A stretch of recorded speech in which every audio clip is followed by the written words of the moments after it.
Em Brasília, 19 horas e 11 minutos. Em Assis também, 19 horas e 11 minutos. A saudação a você, minha amiga.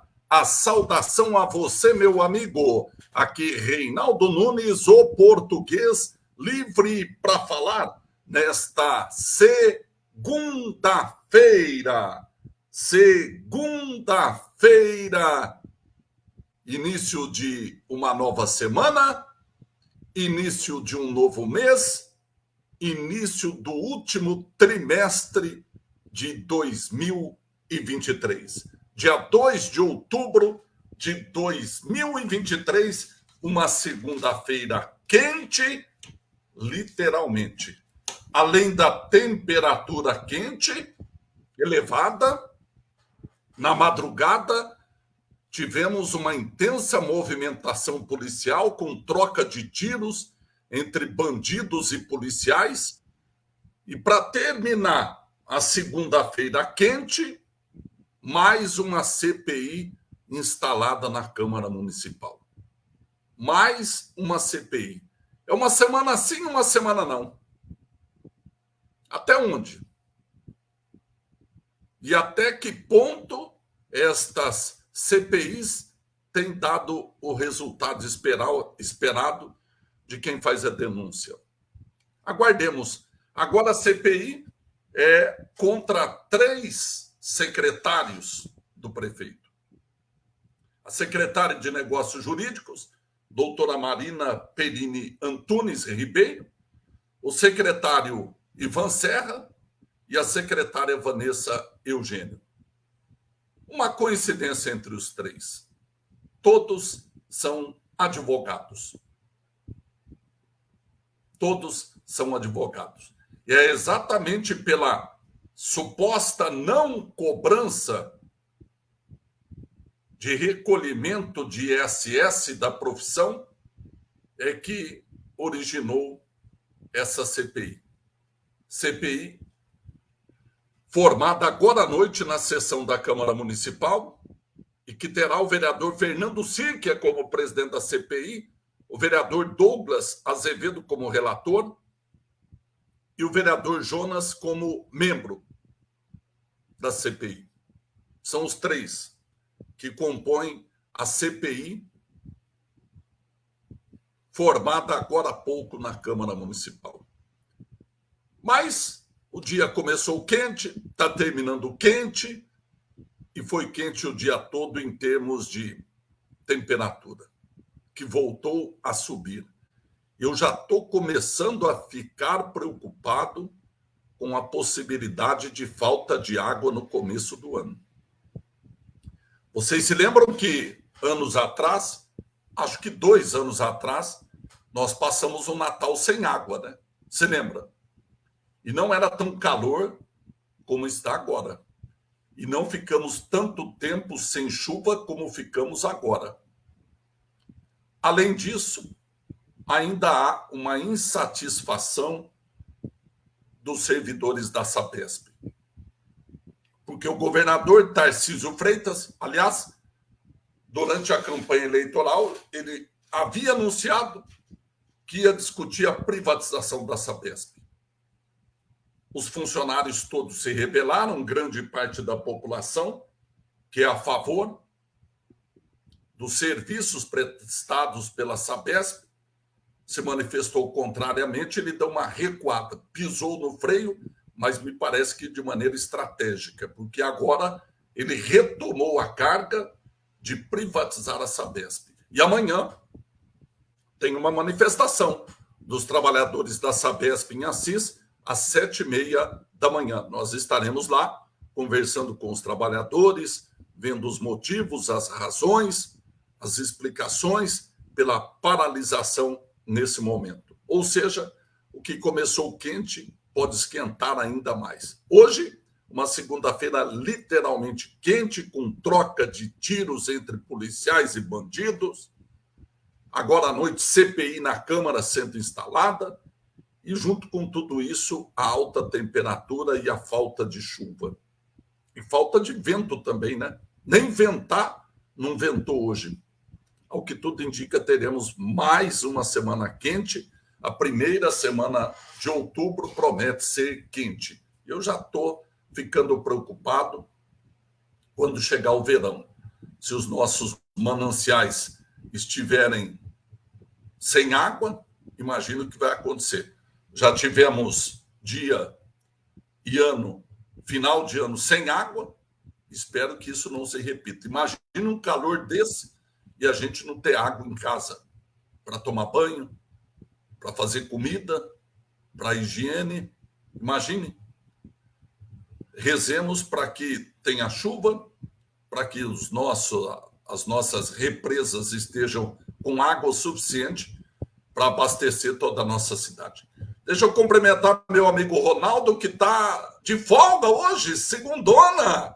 Tá curtindo a escuridão lá na frente da casa dele. Tá com uma velinha do lado e o celular escutando o Português Livre para falar. Nesta segunda-feira, eu sou o Reinaldo Nunes e falo diretamente de Assis, a cidade dos 3 S's, no interior de São Paulo, para todo o planeta Terra. Já que eu cumprimentei meu amigo Ronaldo, vou cumprimentar também a Marinês, que imagino não deve ter feito caminhada tarde nem à noite, porque está muito calor. A minha amiga Alê, tudo bem, Alê? Sandra, boa noite. Mais uma CPI. Norma Moreira, tudo bem? Um abraço para você. Marta Luzia Vieira Cardoso, boa noite também. A minha amiga Mara, também já está na escuta. O Alexandre Coelho de Oliveira, boa noite. O César está lá na casa do Bauru, a todo vapor. E você, minha amiga, você, meu amigo. A Marinês está dizendo, caminhada agora, português, só de manhã. Está bem mais fresquinho, é verdade. Boa ideia, boa ideia. Aliás, uma boa ideia e uma boa prática, né? Porque não fica só na ideia, ela vai na caminhada toda manhã. Depois, toma aquele banho gelado, faz aquele cafezinho e partiu Paulinho Calçados ao. Um abraço, Marinês. Vamos lá, então? Segunda-feira agitada, final de semana também, com muitas ocorrências da Polícia Rodoviária, principalmente. E tivemos um final de semana atípico, né? Que parecia eleição. Não, na verdade, foi eleição, né? Só que não foi eleição para prefeito, foi eleição para conselheiro tutelar. Todas as cidades no Brasil viveram ontem um dia de eleição para o conselho tutelar. Cada conselho tutelar tem 5 conselheiros. Português, mas por que cada conselho tutelar? Porque tem cidades que têm bem mais do que um conselho tutelar. São Paulo, por exemplo, até a última vez que eu soube, tinha 20 conselhos tutelares, deve ter aumentado, né? Mas em Assis, Cândido Mota, Palmital, Tarumã, enfim, todas as cidades têm um conselho, a maioria tem um conselho tutelar. E um conselho tutelar é formado por 5 conselheiros. 5 conselheiros. Isso desde quando começou o Estatuto da Criança e do Adolescente, que foi sancionado em 1990. 1990, o presidente era Fernando Collor de Mello. E depois, o Estatuto da Criança e do Adolescente já previa a criação dos conselhos tutelares. E cada cidade tem um conselho, e cada conselho é formado por 5 conselheiros. Em Assis, nós tivemos 13 candidatos ao conselho tutelar. Eu vou falar por ordem de votação, do menos votado para o mais votado. Dos 13 candidatos, 13ª colocada foi a Raquel, que é pedagoga com psicopedagogia, atuando na área de educação, possui formação em Libras, que é a língua brasileira de sinais. Ela recebeu 24 votos. Foi a 13ª votada. Na 12ª posição, quem ficou foi a Gisele, que é formada em tecnologia, em processamentos gerenciais, pedagogia e pós-graduanda em psicopedagogia, com ênfase em educação especial. É professora, já foi agente escolar e já foi conselheira tutelar em Platina. Ela recebeu 44 votos. 12º colocado foi o Edson Moretão, que é advogado e gestor empresarial. Já foi membro da Comissão de Paz do Hospital Regional e já foi agente de organização escolar e catequista. Ele foi o 11º mais votado, com 85 votos. A partir de aí, são já eleitos suplentes ou titulares. Do 1º ao 5º, são conselheiros titulares. Do 6º ao 10º, são conselheiros suplentes. Na 10ª posição, ficou a Natália Manuel, psicóloga. Ela é graduada em psicologia, pós-graduanda em terapia cognitiva comportamental, com ênfase em atendimento clínico com crianças, adolescentes e orientação familiar. Aliás, ela foi a 8ª, perdão. A 10ª foi a Damares Diniz, que é formada em serviço social pela Universidade Unip, pós-graduada em gestão de políticas públicas e família, pós-graduação em violência doméstica contra crianças e adolescentes e trabalha com crianças e adolescentes. Ela foi a 10ª colocada. Vou retificar. Ela é a 10ª colocada. Na 9ª posição ficou a Lise Andrade. Ela é bacharel em serviço social e possui pós-graduação em violência doméstica contra criança e adolescentes. 9ª colocada com 148 votos.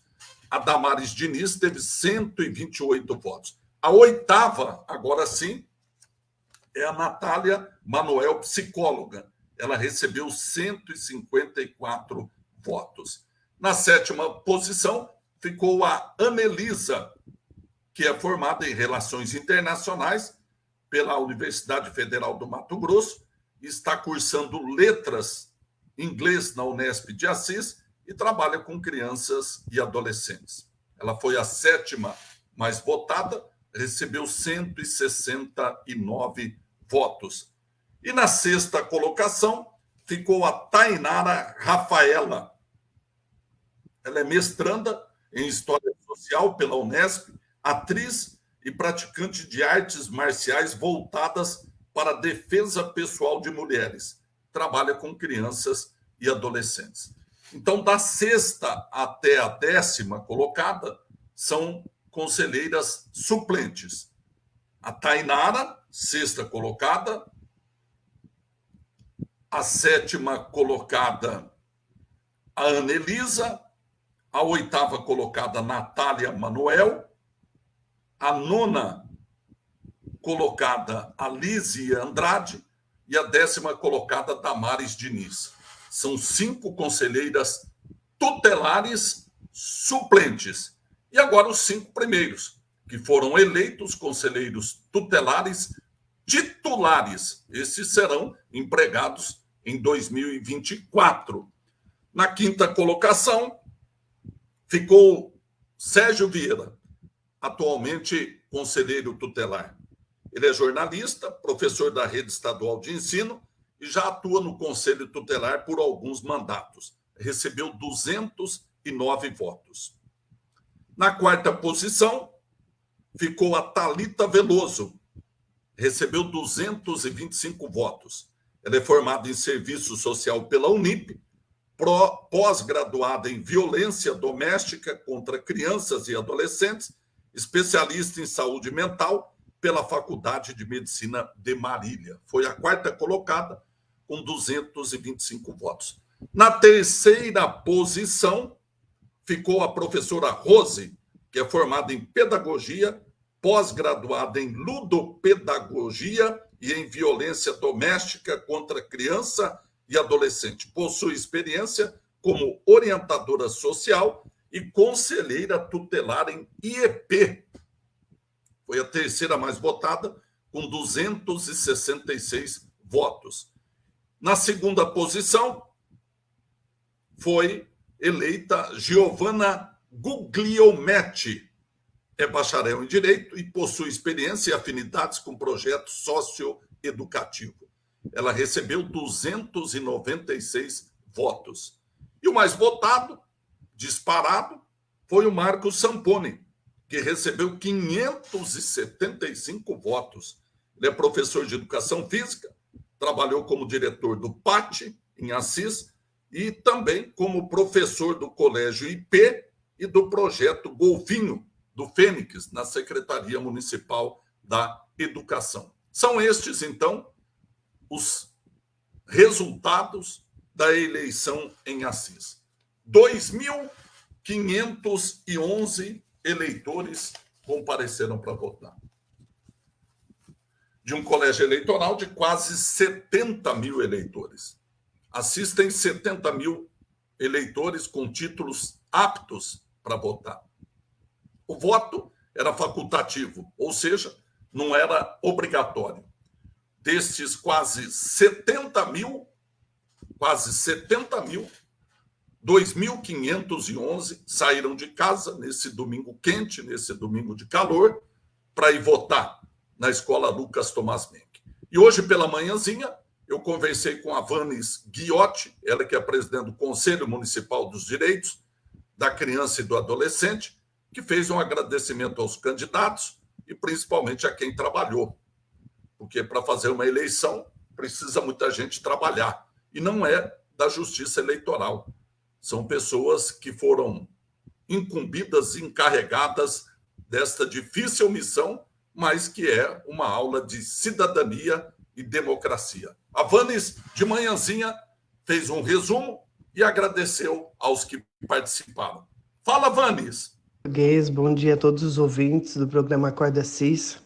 Passando para agradecer a toda a população de Assis que na data de ontem compareceu às urnas na Escola Lucas Tomás Menck para manifestar a sua cidadania, exercer o seu direito de escolha no processo de escolha do Conselho Tutelar do município de Assis, onde foram eleitos 5 titulares e 5 suplentes, que têm uma missão árdua de trabalhar na garantia de direitos e na proteção das crianças e adolescentes do nosso município.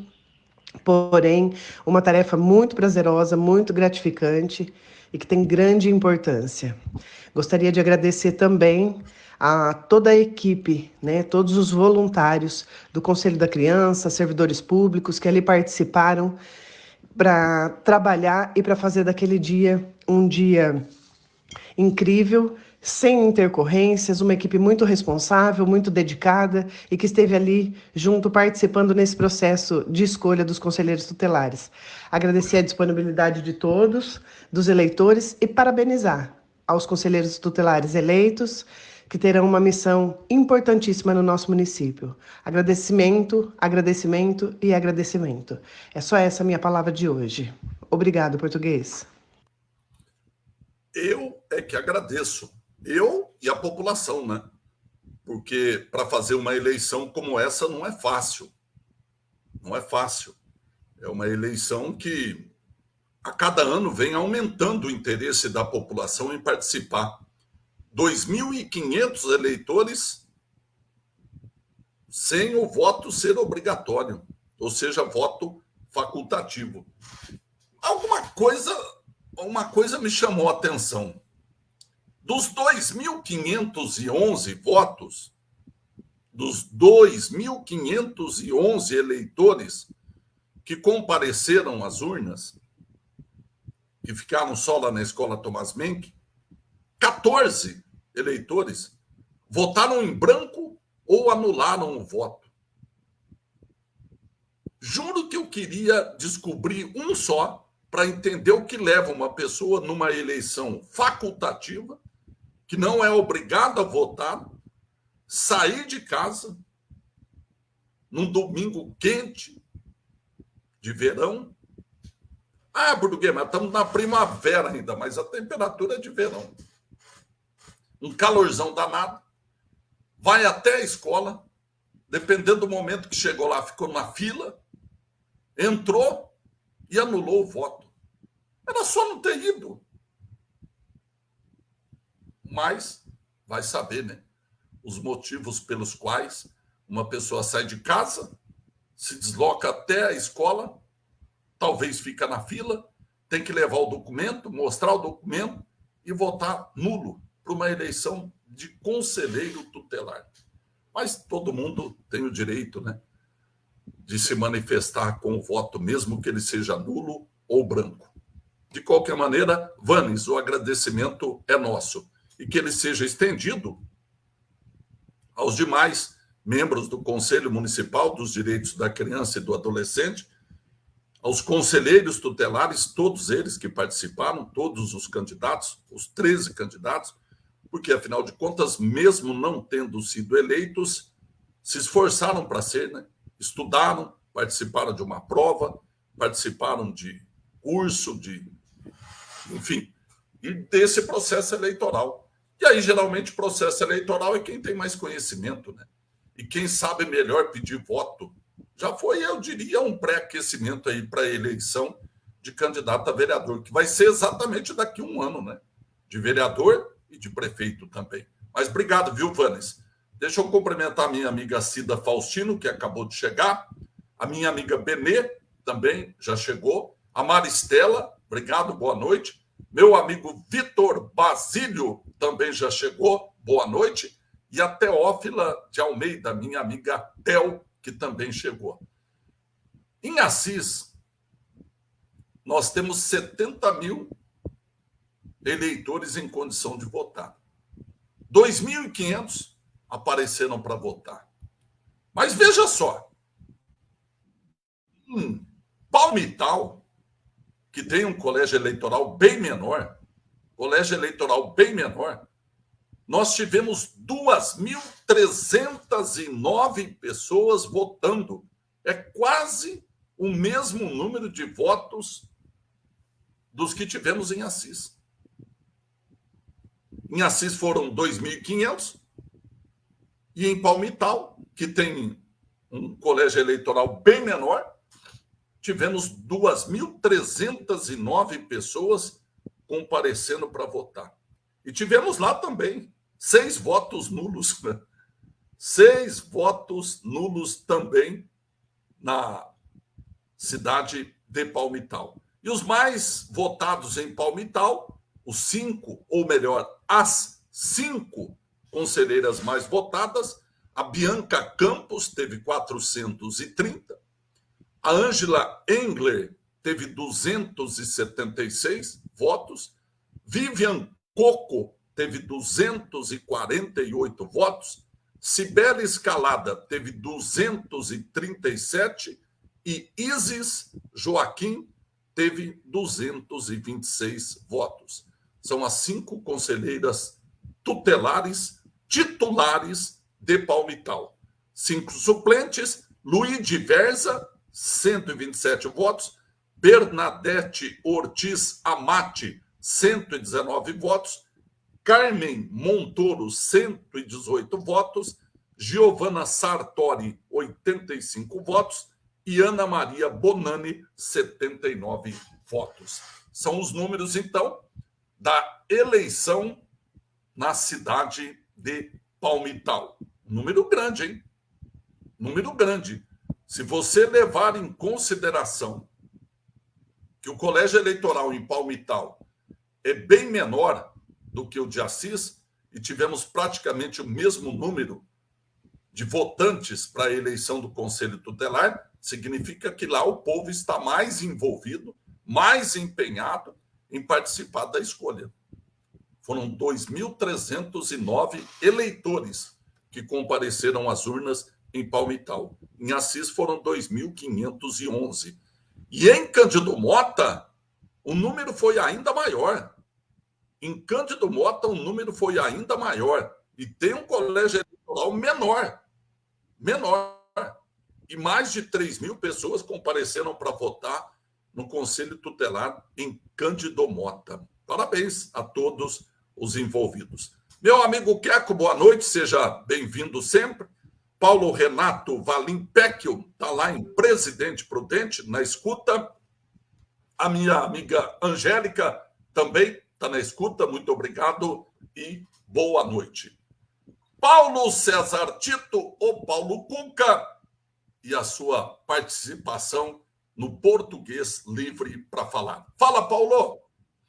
Gente, final de semana passada, na quinta-feira, a Coopermota sediou o primeiro encontro das mulheres do agronegócio, ali na sede da instituição.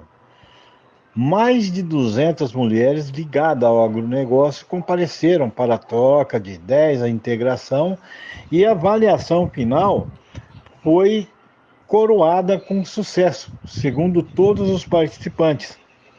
Então está aí a Coopermota buscando as mulheres, mais uma vez buscando as mulheres, para que as mulheres venham ocupar seu espaço, né? Porque tudo caminha para que elas, no futuro, realmente assumam muitas coisas e há uma necessidade premente já que a capacidade das mulheres não tem dúvidas, né? Então a Coopermota lançou aí o primeiro encontro de mulheres do agronegócio e um sucesso absoluto, né?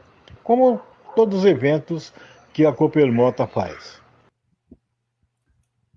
Obrigado, viu, Paulo? Obrigado. E parabéns à Coopermota pela iniciativa, pela organização desse evento destinado às mulheres. E veja como as mulheres, de fato, estão participando cada vez mais do Conselho Tutelar eleito em Assis. 3 são mulheres, 2 homens. Em Palmital, 5 mulheres.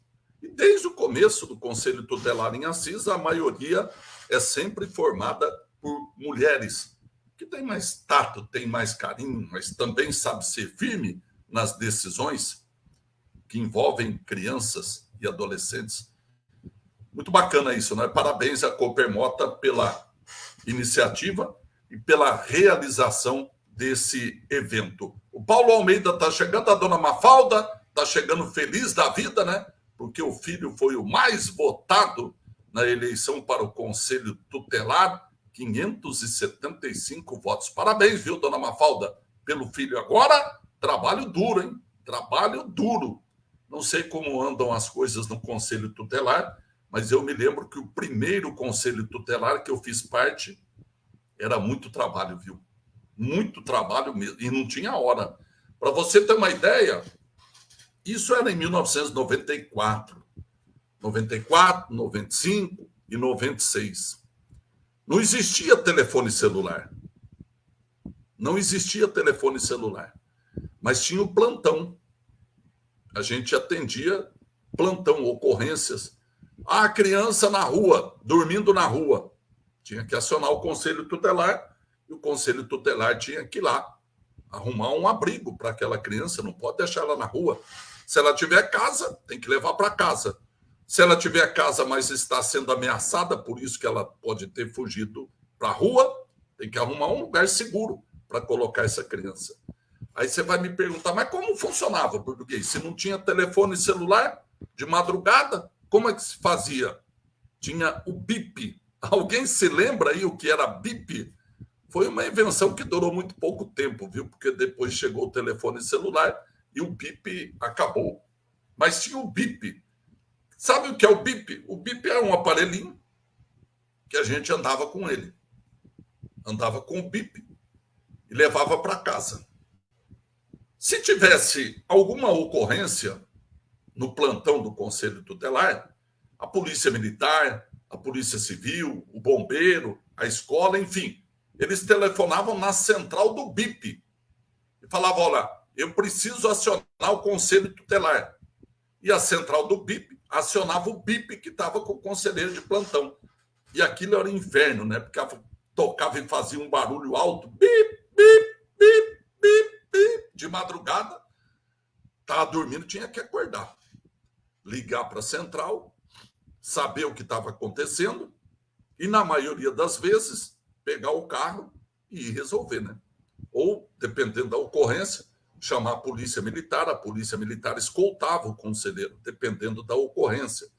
Ou chamava um carro do Conselho Tutelar, que demorou para ter o primeiro carro do Conselho Tutelar, e aí você pegava o carro, o motorista te levava para dar uma solução para aquele caso. Mas, quando não tinha carro, muitas vezes nós fomos de táxi, porque tinha que resolver, né? Se você não tem carro, você tem que resolver. Tinha uma perua do CETREM, muitas vezes era a mais usada, porque a maioria das ocorrências era da molecada dormindo na rua, né? Então, passava a perua do CETREM, na casa do conselheiro tutelar, e a gente ia atrás. E para convencer a molecada a entrar na perua? E para convencer a molecada a entrar na perua? Molecada corria, você não podia sair correndo atrás, né? Porque se corresse mais, ela corria e você não ia pegar mesmo. Então, tinha que tentar convencer, ganhar a confiança da criança ou do adolescente, colocar na perua e levar para uma casa-abrigo. Não tinha casa-abrigo, mas tinha que levar no CETREM, mas tinha que deixar separado do povo que vive na rua, os adultos, né? Porque era um risco. Tinha que arrumar um lugar seguro para essas crianças ficarem. Isso era chuva, isso era no frio, isso era no calor, não tinha dia e não tinha noite, e não tinha final de semana. E era tudo no bip, bip, bip, bip. Não tinha celular, não tinha nada. Agora o tempo é outro, né? Agora muitas coisas a gente resolve com uma simples ligação ou uma chamada de vídeo. Mudou muito, né? A comunicação daquele tempo para cá. Mas, mesmo assim, as dificuldades continuam e tem que ter muita vocação para trabalhar nisso, viu? Muita vocação. Miséria é o que mais se vê. Miséria, infelizmente, é o que mais se vê. E, às vezes, não é a miséria material, não. Às vezes, é a miséria espiritual. É a miséria de fé. Sabe, quando a pessoa não tem fé, não tem crença, não tem espírito, não tem educação, é muito difícil. Ameaça de morte, colecionei várias em 3 anos como conselheiro tutelar. Por estar aqui, obviamente, você já deve ter imaginado que nenhuma delas foi concretizada, né? Mas é difícil. É difícil, tem que estar preparado emocionalmente, porque não é uma tarefa fácil ser conselheiro tutelar. Eu imagino que hoje deve ter muito mais facilidade do que no nosso tempo. Mas os problemas também se agravaram, né? O número de usuários de droga aumentou e crianças estão cada vez mais no mundo das drogas do que naquele tempo. De qualquer maneira, difícil, árdua a missão do conselheiro tutelar. Mas que todos tenham discernimento, ética, responsabilidade, porque a missão é nobre. A Maria Cristina Rodrigues Arantes, boa noite. A minha amiga Ivaldite, boa noite também. O Paulo Almeida está chegando aqui. Eu quero aproveitar para repetir a informação que a Câmara Municipal de Assis acaba de formar uma nova CPI, agora contra 3 secretários municipais. O secretário de Negócios, a secretária de Negócios Jurídicos, Marina Antunes Ribeiro, a secretária de Assistência Social, Vanessa Eugênio, e o secretário de Desenvolvimento Econômico, Ivan Serra. Os 3, coincidentemente, advogados. E até o não pagamento do ISS, da profissão liberal dos mesmos, é que teria originado essa CPI, essa denúncia que chegou à Câmara, e a Câmara decidiu instalar uma comissão processante. Hoje também deve ser entregue o relatório da comissão processante, da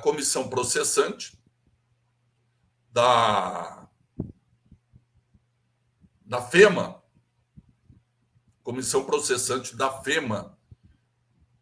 Todo mundo se lembra que foi criada uma comissão processante porque o prefeito decretou uma intervenção na FEMA, tentou extinguir o conselho da FEMA com uma canetada só, mas a justiça colocou um freio na conduta ditatorial do prefeito. Estou aqui repetindo as palavras usadas pelo promotor de justiça e impediu que isso acontecesse. E os vereadores, atendendo uma denúncia do advogado Carol Tedeschi da Cunha, formaram uma CPI, uma CP, Comissão Processante, e tem o prazo improrrogável de votar o relatório final até o dia 10 de outubro. Então, hoje deveria ser protocolado o relatório, e essa semana ainda deve ter uma sessão extraordinária para essa finalidade, que é votar pela cassação ou não do prefeito. É o que diz o relatório final dessa comissão processante.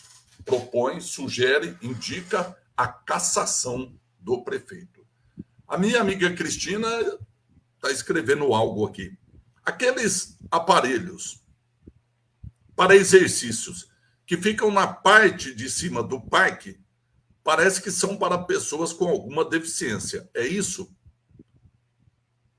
Eu não sei qual é, mas Deve ser um que fica descendo ali a rua André Perini. Eu quero saber o seguinte, se são, como essas pessoas conseguem usar os aparelhos sem ajuda?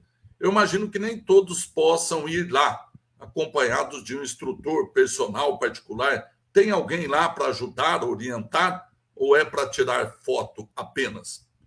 Eu não sei nem se esses aparelhos voltaram a funcionar, porque eu me lembro que eles não estavam funcionando. Mas, de qualquer maneira, não vou precisar, não vou saber responder, tá bom, Cristina? Vamos dar uma checada lá. Angélica está perguntando, meu amigo português, o papel do vereador não é fiscalizar?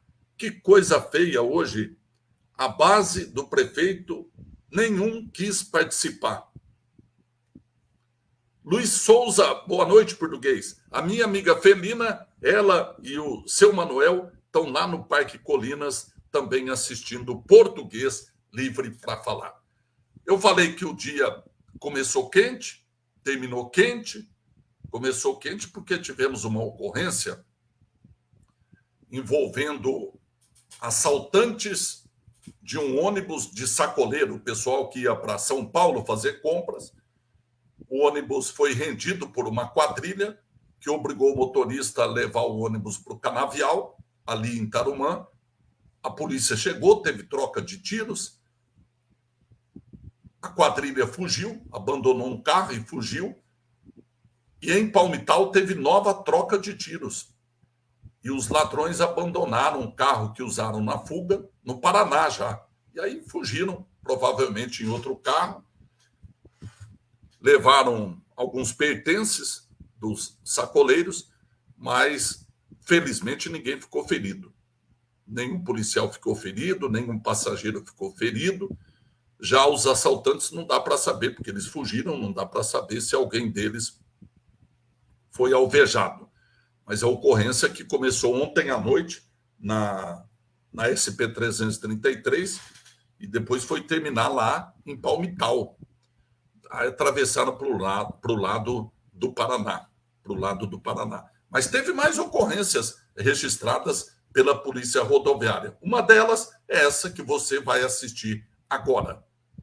Estado de São Paulo, 2º Batalhão de Policiamento Rodoviário, 3ª Companhia, GPTOR, durante a fiscalização de um ônibus proveniente de Corumbá com destino a São Paulo, foi localizado com passageiros na blusa alguns tabletes de pasta base de cocaína e com outro passageiro foi localizado cápsulas expelidas.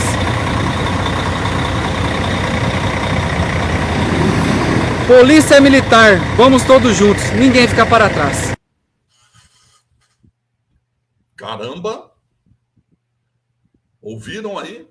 Mais uma apreensão de drogas feita pela Polícia Militar Rodoviária na nossa região. E como está tendo apreensão, hein?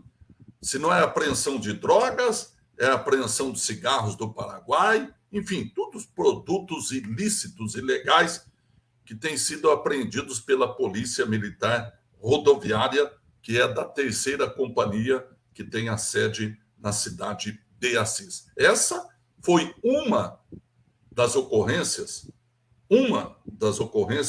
registradas pela Polícia Militar Rodoviária. Teve mais. Eu recebi aqui, uma delas, 3 pessoas foram presas por tráfico de drogas em Santa Cruz do Rio Pardo. Ontem, 10 da manhã, em Santa Cruz do Rio Pardo, na rodovia Engenheiro João Batista Cabral Renó, quilômetro 301. Policiais do 2º Batalhão prenderam 3 indivíduos por tráfico.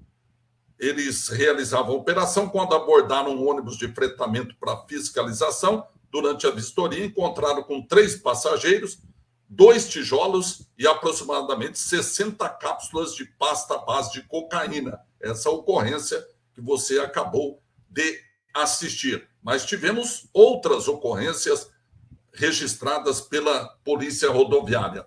Um rapaz procurado pela Justiça acabou sendo preso em Ourinhos. Isso foi no sábado, no começo da tarde, na rodovia Orlando Quagliato. os policiais capturaram um indivíduo que era procurado pela justiça no quilômetro 28 da rodovia Orlando Coagliato. Eles realizavam a operação quando o indivíduo compareceu à base, solicitando informações do veículo que havia abandonado após se envolver num acidente de trânsito sem vítima na manhã. Durante o atendimento, seus dados foram consultados e a polícia descobriu que havia um mandado de prisão contra ele por roubo e uma condenação de 8 anos e 4 meses. Ele foi levado para a delegacia da polícia de Ourinhos. O cara, com certeza, deve ter esquecido da condenação para procurar um carro com a polícia, né? E ainda, 2 mulheres que foram presas por tráfico de drogas em Ourinhos, também no sábado, na rodovia Orlando Coagliato, no quilômetro 28, os policiais abordaram um ônibus de Campo Grande com destino a São Paulo. 2 passageiras mostraram nervosismo, reviraram as malas, revistaram as malas e encontraram 23 invólucros de skunk. As 2 foram presas e levadas para a delegacia de polícia em Ourinhos. Portanto, muita coisa. Com relação à CPI na Câmara, o Fernando Sirkia vai ser o presidente, o Douglas Azevedo vai ser o relator e o Jonas vai ser membro da CP, que foi instalada hoje na Câmara Municipal, agora à noite, certo? São, então, as informações que nós temos. E parece que tem notícia boa para a gente procurar o vereador Vinícius Simile com relação a uma solicitação que ele fez para a Santa Casa de Assis. Tá bom?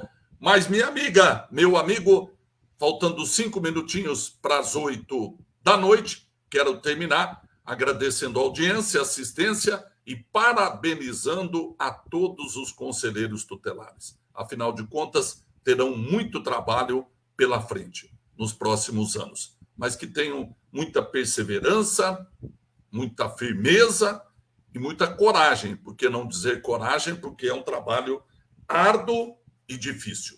Tá bom? Faltando 4 minutinhos para as 8 da noite, vamos para aquela triste, mas necessária informação para concluir mais um Português Livre para Falar.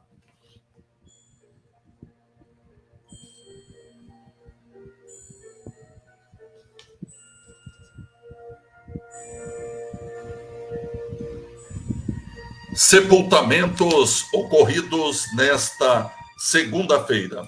A senhora Isildinha Ceola da Silva, de 67 anos, foi velada no Centro Funerário Pax e sepultada às 14 horas. A senhora Idalina Botelho da Silveira, de 97 anos, foi velada na Sala Nobre do Centro Funerário São Vicente e sepultada às 15 horas. Ontem, domingo, tivemos o sepultamento do senhor Geraldo Benetati, de 85 anos de idade. Com essa triste, mas necessária última informação, nós concluímos mais um Português Livre para Falar. Agradeço muito a sua audiência, a sua assistência e a sua paciência. Fiquem todos com Deus. Tenham uma ótima noite de segunda-feira e uma ótima semana e um ótimo mês de outubro. Tchau, minha amiga. Tchau, meu amigo.